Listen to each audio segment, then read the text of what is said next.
కులగన్న సర్వేకి సంబంధించి మనం కనుక మాట్లాడినట్టయితే కులగన్న సర్వే రీసర్వే చేస్తూ రీసర్వేలో ఇప్పటివరకు కేసీఆర్ కేటీఆర్ హరీష్ రావు పాల్గొనేది లేదనేది సమాచారం. సో ఎట్లా చూస్తారు కులగన్న సర్వేకి సంబంధించి పాల్గొనకపోవడానికి? ఇప్పుడు రాష్ట్ర ప్రభుత్వము ఒక సాహసోపేతమైన నిర్ణయం భారతదేశంలో తీసుకుంది. కులగన్న అనేది రాహుల్ గాంధీ గారి మేధస్సుకు పుట్టిన ఆలోచన.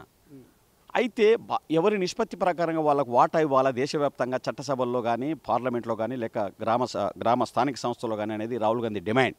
అంటే ఒక విప్లవాత్మకమైన ఆలోచన విధానం. ఎవరైతే ఈ దేశంలో మహాత్మా పూలే, డాక్టర్ బిఆర్ అంబేద్కర్, కాంశీరామ్ ఏదైతే డిమాండ్ చేసిరో ఎవరి జనాభా నిష్పత్తి ప్రకారం వారికి వాటాలు దక్కనే మాట రాహుల్ గాంధీ అంటుండు.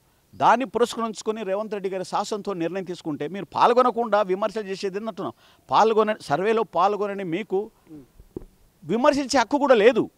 ఎస్, ఏ దేశంలో అయినా ఇలా బీజేపీ రాష్ట్ర ప్రభుత్వాలని కుల జనగణన చేసిన అసలు మోడీ కుల జనగణనకే ఒప్పుకుంటున్నాడు. బీసీ అంటాడు, కుల జనగణనకే మోడీ ఒప్పుకుంటాడు. దేశవ్యాప్తంగా చేయాల్సిన అవసరం ఉందని చెప్పి రాష్ట్ర ప్రభుత్వాన్ని ఆదర్శంగా తీసుకోవాల్సిన అవసరం అన్ని రాజకీయ పక్షాలకు ఉంది, ముఖ్యంగా టీఆర్ఎస్ పార్టీకి కూడా ఉందనే మాట చెప్తా ఉన్నాను. ఎందుకంటే ఒక మాట వాళ్ళు ప్రతి దానికి విమర్శ చేస్తూ ఉంటారు, రాష్ట్ర ప్రభుత్వాన్ని తిట్టాలి కాబట్టి తిడతారు. నేనేమంటున్నానంటే ఇవాళ కుల జనగణన జరగకముందే, మొన్న జరిగినప్పుడు మళ్ళీ రీసర్వే జరుగుతున్నప్పటికి కూడా ఈ అంశం తెర మీదకి రాకముందే గౌరవ మహేష్ కుమార్ గౌడ్ పీసీసీ ప్రెసిడెంట్గా ఆల్ ఇండియా కాంగ్రెస్ కమిటీ నియమించింది. ఆల్ ఇండియా కాంగ్రెస్ కమిటీ అధ్యక్షుడు ఖర్గే ఒక ఎస్సీ. ఇట్లా కాంగ్రెస్ పార్టీ ఎస్సీ బీసీలకు అవకాశాలు ఇస్తుంది. భవిష్యత్తు కాలంలో రానున్న కాలంలో ప్రజల డిమాండ్ మేరకు రేవంత్ అనే ఒక సందర్భం వస్తే బీసీని ముఖ్యమంత్రి చేద్దామనే పరిస్థితి కూడా ఉత్పన్నం కావచ్చు. అందులో భాగంగానే ఆయన సర్వే చేయడం వల్ల రేవంత్ రెడ్డి ఏదైతే అప్పర్ క్లాస్ ఉన్నాడో ఆయన కూడా ఇబ్బందే.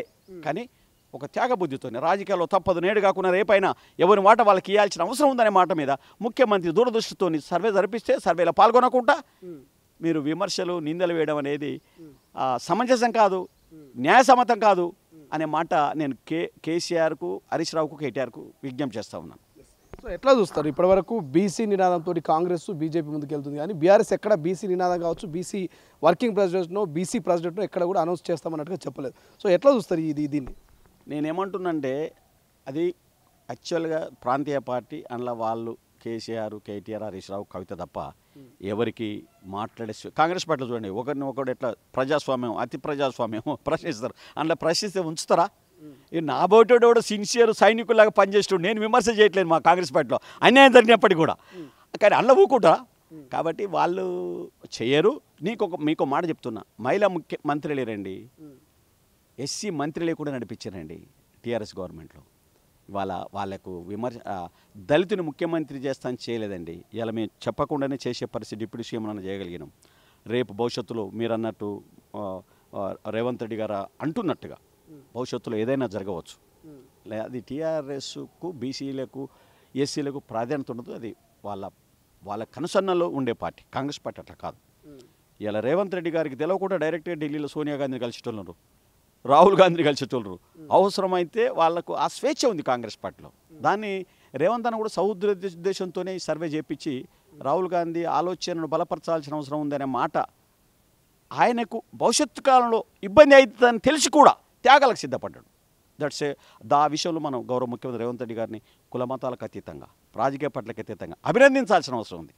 సో మీరు ఇప్పుడు మాట అన్నారు, రాహుల్ గాంధీని, ఇక సోనియా గాంధీని, ఖర్గేను కూడా ఇక్కడ రేవంత్ రెడ్డికి తెలియకుండా చాలామంది కలిసేవాళ్ళు. ఆ స్వేచ్ఛ కాంగ్రెస్ పార్టీలో ఉందంటున్నారు. సో జ్ఞానసుందరు మరి ఈ ఎమ్మెల్యే కోట ఎమ్మెల్సీకి సంబంధించి ఏమైనా కలిసే అవకాశం ఉందా? ఆ రకమైనటువంటి ప్రయత్నాలు ఏమైనా చేస్తున్నాడు? నేనేమనుకుంటున్నా అంటే ఇక్కడ రేవంత్ రెడ్డి గారు ముఖ్యమంత్రి, పీసీసీ ప్రెసిడెంట్ ఉత్తమ్ కుమార్ రెడ్డి గారు కానీ, రాష్ట్రంలో ఉండబడిన దామోదరన్న డిప్యూటీ సీఎం గారు వీళ్ళంతా కలిసి నిర్ణయం చేస్తారు. ఈసారి నన్ను గుర్తిస్తారనే బలమైన నమ్మకం ఉంది. సరే హైకమాండ్కు చెప్పొచ్చు, కానీ నేను ఇక్కడ ఉన్నది కదా పీసీసీ ప్రెసిడెంట్ వీళ్ళంతా ఉన్నారు కదా, వాళ్ళ ప్రతినిధులు కదా, వీళ్ళకే చెప్తున్నాము. ఇన్ఛార్జ్ ఎవరైతే ఉందో మీనాక్షి నటరాజన్ మాత్రం డెఫినెట్గా కలిసి ఏఐసీసీ ప్రతినిధిగా, కాంగ్రెస్ పార్టీ ఇన్ఛార్జిగా ఆమెకు ఒక నిజాయితీ పర్రాలు వచ్చింది. జ్ఞానసుందర్ లాగానే రోడ్ల మీద తిరిగి ఉద్యమాలు చేసి ప్రజా సమస్యలు పరిష్కరించేందుకు ఉద్యమాలు చేసే ఒక సామాన్యురాలు నటరాజన్ మీద కూడా నాకు విశ్వాసం ఉంది. డెఫినెట్గా నా స్టోరీ కనుక ఆమె మైండ్కి వెళ్తే డెఫినెట్ సిఫారసు చేస్తే. ఎందుకంటే 85 నుంచి పనిచేస్తున్నానంటే నేను 81లో ఎన్ఎస్ఓ బ్యానర్ మీద నేను గెలిచిన, 85 నుంచో సీరియస్ పాలిటిక్స్లో తిరిగినాను. అంటే నాలాంటి వాడిని ప్రొటెక్ట్ చేసుకోవాల్సిన పార్టీకి ఉంది. కాబట్టి డెఫినెట్గా ఆమె నేను కలుస్తా, ఆమెకు ఎక్స్ప్లెయిన్ చేస్తాను. ఎందుకంటే పార్టీకి, ప్రభుత్వానికి, ఏఐసిసికి సంధానకర్త ఆమె కాబట్టి ఇప్పుడు ప్రజలకు ప్రభుత్వానికి మధ్య మీడియేటర్ను ఆమె కూడా, నటరాజన్ గారు కూడా ఏఐసిసి రాహుల్ గాంధీ కోర్ టీంలో ఒక ఇంపార్టెంట్ మెంబర్. సరే అయినప్పటికీ కూడా ఇక్కడ PCC president, deputy CM Uttam Kumar Reddy గారు, రేవంత్ రెడ్డి వాళ్ళ పరిశీలన ప్రధానంగా ఉంటుంది. దానికి తోడుగా ఆమె కూడా కీన్ అబ్జర్వేషన్ చేస్తే నాకైతే పూర్తి నమ్మకం ఉంది. నేను ఒక మాట చెప్తా ఉన్నాను, ముఖ్యమంత్రి రేవంత్ రెడ్డి గారికి పిసిసి ప్రెసిడెంట్, ఎన్ఎస్ఏ ప్రెసిడెంట్ ఉన్నప్పుడు నేను state committee general secretary, Mahesh అన్నకు సహచరుని నాడే, ఆనాడు కూడా నిజామాబాద్ జిల్లా ఇన్ఛార్జిని. అంటే నేనేమంటున్నానంటే ముఖ్యమంత్రి గారు మీరు ఆలోచన చేయాల్సిన అవసరం ఉంది.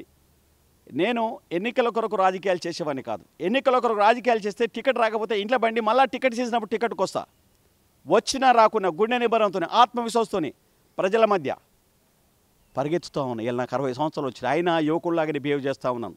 ఎందుకొరకంటే ఎన్నికల కొరకు రాజకీయాలు చేయను, కానీ రాజకీయాలను ఆరాధిస్తా, ప్రజాసేవను శ్వాసిస్తా, ప్రజాసేవలో మరణిస్తానని సంకల్పంతో రాజకీయాలు చేస్తున్నామని. కాబట్టి నన్ను ఎప్పుడు నిరాశ, నిస్పృహ, అధైర్యం, పిరికితనం, బాధ, వేదన నన్ను వంచలేకపోయినాయి. నేను సైనికుని. For ever I ready to die for the people and party. My life aim is live for the people, work for the people, die in the service of the Congress party. It is my సంకల్పం. కాబట్టి నేను ఎన్నడూ కూడా disappointment అనేది, నేను nervous అనేది నా లోపల రాలేదు, రానివ్వను. ప్రపంచంలో ఏ మూల ఏ క్షణం ఏం జరుగుతుందో వేగంగా తెలుసుకోవడానికి తొలి వెలుగు వాట్సాప్ ఛానల్ని ఫాలో చేయండి.